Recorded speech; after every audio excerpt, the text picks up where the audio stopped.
Hello everyone. बच्चे, anatomy of flowering plant की ये सेकंड वीडियो है उन बच्चों के लिए जो बच्चे नीट के लिए प्रिपरेशन कर रहे हैं। ठीक है। और जो बोर्ड का सिलेबस है, बोर्ड वालों ने इसको एलिमिनेट कर दिया है और जो बच्चे नीट के लिए पढ़ना चाहते हैं वो इस वीडियो को अच्छे से देखें। मैं बता दूंगा कि कौन सा पार्ट नीट का है और कौन सा पार्ट बोर्ड का है। ठीक है बच्चे। तो अभी तक जो हम पढ़ रहे हैं तो ये नीट पॉइंट ऑफ व्यू से बहुत इंपॉर्टेंट है, राइट। इसका जो नेक्स्ट वीडियो होगा वो आपके बोर्ड पॉइंट ऑफ व्यू से इंपॉर्टेंट होगा। नीट में तो है ही है, नीट ने कोई मॉडिफिकेशन नहीं की है। ठीक है बच्चे। तो यहाँ पर आप लोग देखिए, नीट वाले aspirants, what is tissue system. Tissue system आप लोग हर साल, लास्ट ईयर भी बोर्ड में भी पूछा गया था क्वेश्चन, बट इस बारी इसको एलिमिनेट कर दिया है। Based on the structure and location tissue system are of 3 types. Structure और लोकेशन के बेस पे टिश्यू सिस्टम्स को हम लोगों ने 3 पार्ट में डिवाइड किया है। एक हमारे पास एपिडर्मल टिश्यू सिस्टम होता है, ठीक है, और एक हमारे पास ग्राउंड टिश्यू होते हैं जिसको फंडामेंटल टिश्यू सिस्टम बोला जाता है। एक हमारे पास वेस्कुलर टिश्यू सिस्टम होता है जिसको हम कंडक्टिंग टिश्यू सिस्टम भी बोल सकते हैं। ये 3 टाइप्स आपके किस में आती हैं, टिश्यू सिस्टम में आती हैं। ठीक है बच्चे। बट ये 3 टाइप किसके बेस पे हैं, structure and location. Structure, location and tissue system के बेस पे ये 3 टाइप्स हैं टिश्यू की। एपिडर्मल टिश्यू सिस्टम सबसे पहला, it forms the outermost covering of whole plant body.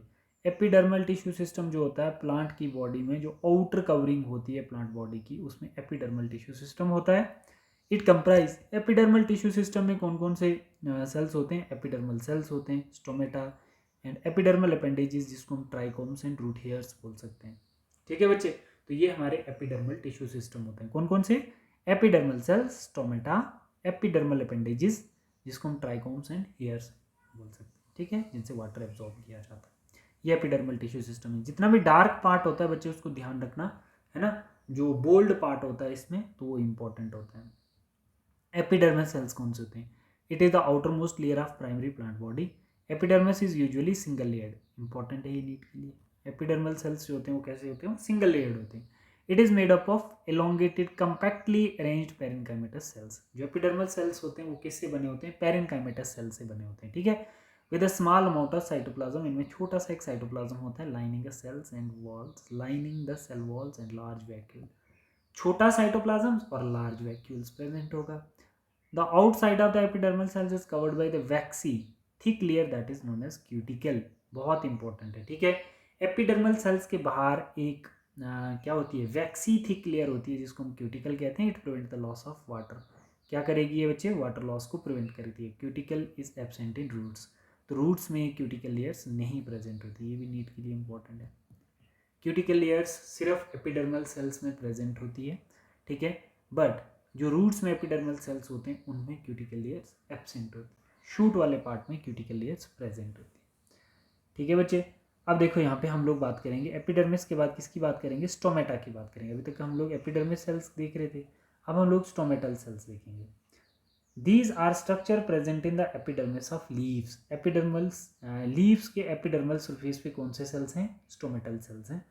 Stomata regulate the transpiration and exchange of gases, है ना, water के लॉस को और गैसेस एक्सचेंज को क्या किया जाता है, स्टोमेटा रेगुलेट करता है। Stomata is made up of bean shape cells. जो स्टोमेटा होता है वो कैसा, बीन शेप सेल्स होता है जिसको हम गार्ड सेल्स भी बोलते हैं। ठीक है, in grasses the guard cells are dumbbelled shaped. कैसा होता है, ऐसा जैसा होता है। ये कैसा होता है, डम्बल्ड शेप्ड होता है। ये बीन शेप आ गया और ये डम्बल्ड शेप आ गया स्टोमेटा। ठीक है बच्चे। डम्बल शेप्ड जो है हमारा ग्रास में, ग्रास वाले मोनोकाट प्लांट्स में प्रेजेंट होता है, और गार्ड सेल्स जो होते हैं वो डाइकाट प्लांट्स में प्रेजेंट होते हैं। Stomata with bean shape guard cells and stomata with dumbbell shaped guard cells. ये देख लो बच्चे। ठीक है, देखो पहला पॉइंट आपने देखना है, the outer wall of the guard sales away from the stomatal पोर। ठीक है, स्टोमेटल पोर, देखो outer wall of the guard sales, ये देख लो आप लोग, यहाँ पर आपको गार्ड सेल्स दिखेंगे बच्चे। ये आ गए आपके गार्ड सेल्स। कौन से सेल्स हैं, ये पूरा आपका गार्ड सेल्स कहलाएगा। ठीक है, ये क्लोरोप्लास्ट है बीच में, ये क्या है, ये क्लोरोप्लास्ट है, और इन क्लोरोप्लास्ट के भीतर ये पूरा क्या कहलाता है, ये गार्ड सेल्स कहलाता है। क्या है ये, गार्ड सेल्स कहलाता है। बोल रहा है the outer wall of the guard sales, guard cells के बाहर, away from the stomatal pour, stomatal pore से दूर, है ना। ये स्टोमेटल पोर बाहर वाला क्या है, ये स्टोमेटल पोर है। Thin and inner wall toward the stomatal pour is highly thickened, है ना। स्टोमेटल पोर की जो इनर वॉल होती है वो कैसी होती है, हाईली थिकेंड होती है। तो आपने सबसे पहले क्या देखा इसमें, आउटर वॉल किसकी, गार्ड सेल्स की देखी, ठीक है, and inner wall toward the stomatal pore that is highly thickened. The guard cell possesses chloroplast, chloroplast किस में प्रेजेंट होंगे, गार्ड सेल्स में होंगे, and regulate the opening and closing of stomata. Most important ये याद रहेगा बच्चे, गार्ड सेल्स के अंदर, गार्ड सेल्स में क्या किससे कंपोज्ड होते हैं, गार्ड सेल्स क्लोरोप्लास्ट से, और वो क्लोरोप्लास्ट जो होते हैं वो क्या करते हैं बच्चे, opening and closing of stomata के लिए रिस्पॉन्सिबल होते हैं, ठीक है बच्चे। Sometimes a few epidermal cells near the guard cells become specialized in their shapes and size. They are known as subsidiary cells. इसके बाहर कौन से सेल्स होते हैं, सब्सिडरी सेल्स होते हैं बच्चे, ठीक है। सबसे बाहर एपिडर्मल सेल्स, उसके अंदर कौन से सेल्स आ गए, सब्सिडरी सेल्स, उसके अंदर कौन से सेल आ गए, गार्ड सेल्स, गार्ड सेल्स के अंदर कौन से सेल आ गए, क्लोरोप्लास्ट, और उस क्लोरोप्लास्ट के अंदर कौन सा सेल आ गया, स्टोमेटल अपर्चर, ठीक है बच्चे। जैसे जैसे ये अपर्चर ओपन होगा, है ना, जैसे यहाँ पर अपर्चर ओपन होगा तो वैसे वैसे गैसेस एक्सचेंज होगी, मतलब अपर्चर ओपन हुआ, है ना, जैसे गार्ड सेल एक्सपेंड होंगे, गार्ड सेल्स में पानी भरेगा तो क्या हो जाएगा बच्चे, अपर्चर स्टोमेटा ओपन हो जाएगा, और जैसे जैसे गार्ड सेल्स फ्लैसिड फॉर्म में हो जाएंगे, वाटर ज़्यादा रिलीज हो जाएगा, तो वैसे वैसे स्टोमेटा क्लोज होना शुरू हो जाएगा। तो जो सब्सिडरी सेल्स हैं बच्चे, आप ध्यान रखना, सब्सिडरी सेल्स जो हैं वो कौन से, एपिडर्मल सेल्स कहलाते हैं, ठीक है। और एपिडर्मल सेल्स के अंदर कौन से सेल्स आते हैं, एपिडर्मल सेल्स के अंदर सब्सिडरी सेल्स, और सब्सिडरी सेल्स स्पेशलाइज्ड सेल्स होते हैं बच्चे, उनके अंदर गार्ड सेल्स आते हैं, गार्ड सेल्स के अंदर क्लोरोप्लास्ट आता है, और वो क्लोरोप्लास्ट स्टोमेटा की ओपनिंग एंड क्लोजिंग को रेगुलेट करता है, ठीक है बच्चे, ये बात समझ में आ गई आपको। अब लास्ट में, the stomatal aperture, guard cells and surrounding the subsidiary cells are together called stomatal aperture, ठीक है बेटा, ये बात समझ में आ गया आपको। देखो ये था आप लोगों का, जिसको हम लोग क्या बोलते हैं, stomatal cells, stomatal cells, opening and closing of stomatal cells, ठीक है। अब देखो एपिडर्मल अपेंडेजेस क्या होती हैं, epidermal appendages, the cell of epidermis bear many hairs, है ना, ऐसे सेल्स जिसके बाहर हेयर्स प्रेजेंट होते हैं, एपिडर्मल सेल्स के बाद जो हेयर्स होते हैं उनको हम एपिडर्मल अपेंडेजेस बोलते हैं। Root hairs, unicellular elongation of epidermal cells, they help in absorb water and mineral from the soils, है ना, रूट हेयर का तो यही काम है जो एपिडर्मल अपेंडेजेस में आते हैं। Trichomes, they are epidermal hairs on the stem, मतलब रूट्स पे जो हेयर होते हैं उनको हम रूट हेयर्स बोलते हैं, और स्टेम पे जो हेयर्स होते हैं उनको हम लोग ट्राइकोम्स बोलते हैं। They are epidermal hairs on the stems, they are usually multicellular, वो कैसे होते हैं, मल्टी सेलुलर होते हैं, बट रूट्स में जो हेयर होते हैं वो कैसे होते हैं, यूनिसेलुलर होते हैं। ब्रांच्ड और unbranched and soften or stiff, they may be secretory. Trichomes help prevent water loss due to transpiration. stem से water loss होने से prevent करता है ना बच्चे, कौन, ट्राइकोम्स। ये बात समझ में आ गई आप लोगों को बेटा, ठीक है। अब देखिए बच्चे, द ग्राउंड टिश्यू सिस्टम क्या होता है, ग्राउंड टिश्यू सिस्टम हम लोग एक एक एग्जाम्पल पढ़ रहे हैं किसकी, टिश्यू सिस्टम की। हमने एपिडर्मल, स्टोमेटा, एपिडर्मल अपेंडेजेस हमने देखी, है ना बच्चे। तो फिर अब लोग हम लोग क्या देख रहे हैं, ग्राउंड टिश्यू। सबसे पहला क्या था हमारा, एपिडर्मल टिश्यू सिस्टम।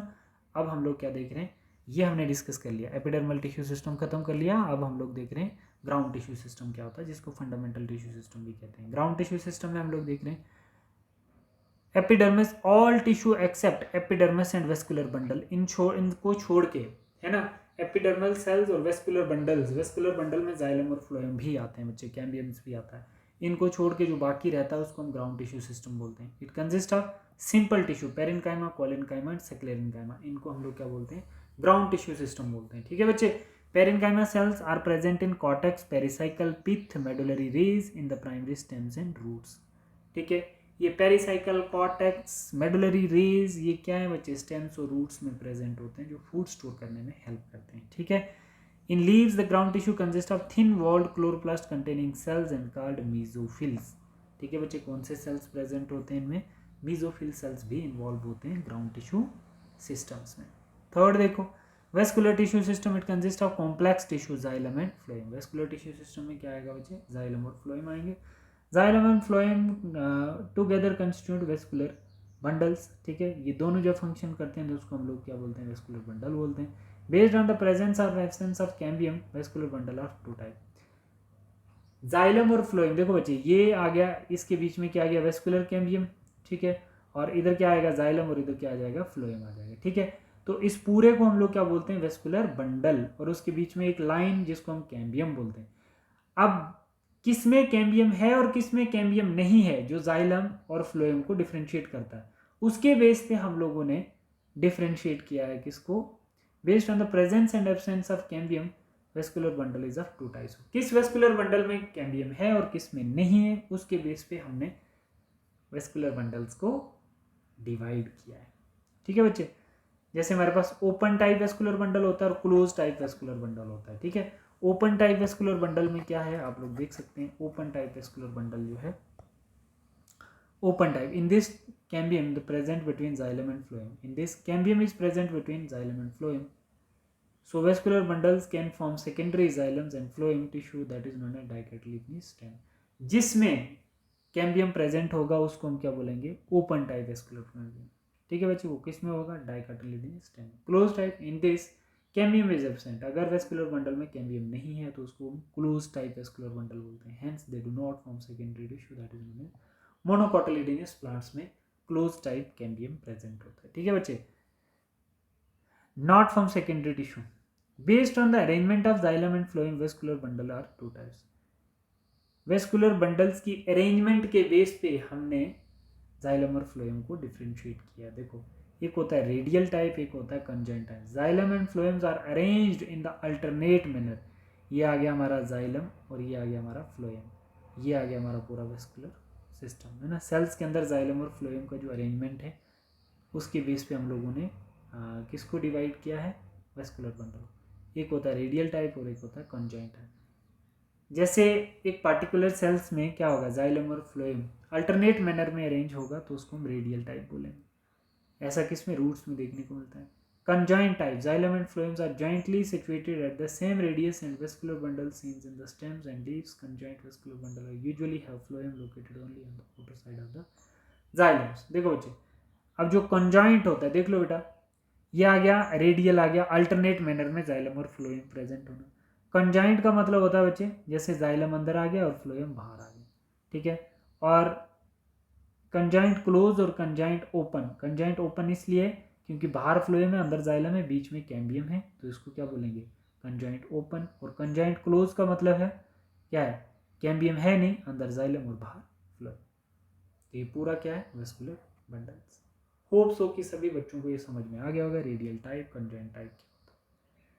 ठीक है बच्चे, अब हम पढ़ेंगे इसको नेक्स्ट वीडियो में बच्चे, anatomy of dicotyledonous and monocotyledonous plants, dicot root, monocot roots. ये चीज़ें हम लोगों को कंबाइन, लिटरली, पैरेलली, कंपैरेटिव पढ़नी है। ठीक है, वो हम लोग नेक्स्ट वीडियो में पढ़ेंगे। इससे पहले कि आप लोगों का वीडियो थोड़ा लंबा हो जाए तो इसको हम लोग नेक्स्ट वीडियो में डिस्कस करेंगे। ठीक है बेटा।